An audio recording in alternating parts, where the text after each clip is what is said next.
মই এই মুহূৰ্তত উপস্থিত আছোঁ বঙাইগাঁও জিলাৰ চিজন গ্ৰামৰ ষষ্ঠস্থিত শ্ৰী শ্ৰী ৰঘুনাথ বিগ্ৰহ মন্দিৰ সত্ৰত।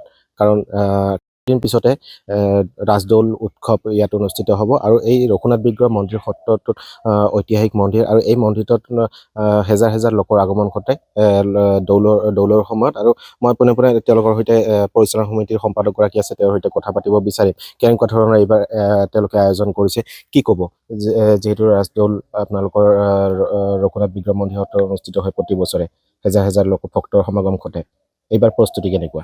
হয়, পোনপ্ৰথমে মই সাংবাদিক বন্ধুসকলক ধন্যবাদ জনাইছোঁ আমাৰ এই অনুষ্ঠানৰ প্ৰচাৰৰ কাৰণে অহাৰ বাবে। হয়, অন্য বছৰৰ দৰে এইবুলিও আমি শ্ৰী শ্ৰী ৰঘুনাথ বিগ্ৰহ মন্দিৰ পৰিচালনা সমিতিয়ে আগবাঢ়িছোঁ। আমি বিভিন্ন কাৰ্যসূচীৰে আমাৰ কাৰ্যসূচী আৰম্ভ হ'ব অহা 2 মাৰ্চৰ পৰা। 2 মাৰ্চত অধিবেশ থাকিব আৰু 3 মাৰ্চত আমাৰ ধৰ্মীয় পৰম্পৰা হিচাপত আমি প্ৰভুক স্থাপন কৰিম 8 বজাত আৰু 9 বজাৰ পৰা পূজা আৰম্ভ হ'ব, হোমযজ্ঞৰে পূজা আৰম্ভ হ'ব আৰু নাম প্ৰসংগ চলি থাকিব। তাৰপিছত আমাৰ 1 বজাত আমি পুষ্পাঞ্জলি অনুষ্ঠান আৰম্ভ কৰিম আৰু নাম কীৰ্তন প্ৰসংগ চলি থাকিব দিনজোৰা কাৰ্যসূচীৰে। তাৰপিছত আমি সন্ধিয়া তেনেকৈ নাম প্ৰসংগৰে অনুষ্ঠিত চলি যাব আৰু তেনেকৈ ঠিক পিছৰ দিনা অৰ্থাৎ 4 মাৰ্চৰ দিনাখন আমি নাম প্ৰসংগৰে অনুষ্ঠান চলি থকাৰ উপৰিও আমি ঠিক সন্ধিয়াকৈ বিশেষ এটা অনুষ্ঠান ৰাখিছোঁ। আমি আমাৰ সকলোৰে শ্ৰদ্ধাৰ, সকলোৰে মৰমৰ জুবিন গাৰ্গ ডাঙৰীয়াৰ আমাৰ যিখন ৰৈ ৰৈ বিনালে বোলছবি আছে, সেই বোলছবিখনক আমি আমাৰ ৰাইজৰ মাজত দেখুৱাৰ ব্যৱস্থা কৰিছোঁ বাস্কোপৰ যোগেদি।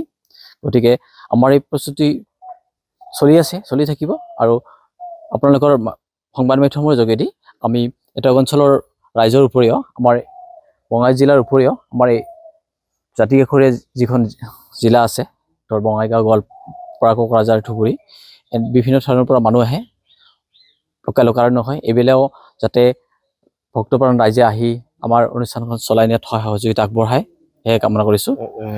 প্ৰতি বছৰে যিহেতু দেখা যায় যে কাষৰীয়া যিসমূহ জিলা আছে, বঙাইগাঁৱকে ধৰি গোৱালপাৰা, ধুবুৰী, কোকৰাঝাৰ, বৰপেটা, ভক্তৰ হেজাৰ হেজাৰ ভক্তৰ সমাগম ঘটে। এইবাৰ কিমান ভক্তৰ সমাগম ঘটিব বুলি আপোনালোকে অনুমান কৰিছে? হয়, অন্য বছৰে যেনেকৈ আমাৰ দাঁতিকাষৰীয়া জিলাসমূহৰ পৰা হাজাৰ হাজাৰ ভক্তপ্ৰাণ ৰাইজে সমাগত হয়, ইয়াত মিলিত হয়। আশা কৰোঁ অন্য বছৰৰ দৰে এইবুলিও আমাৰ ইয়াত মোটামুটি 20,000 পৰা 25,000 লোক সমবেত হ'ব।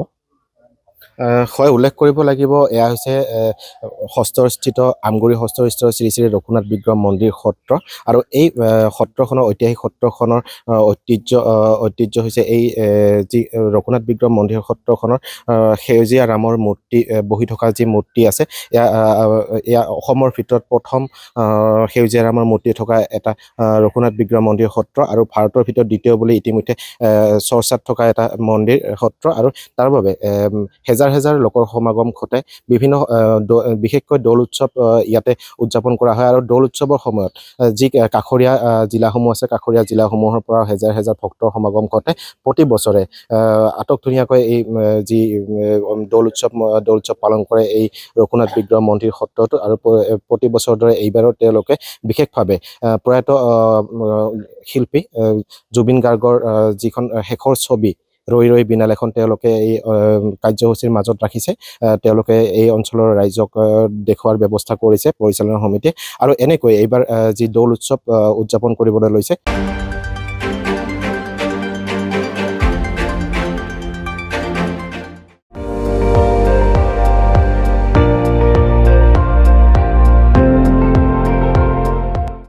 আপুনি চাই আছে ND24, সৰ্বশ্ৰেষ্ঠ নহয় সৰ্বোত্তমৰ দৌৰ।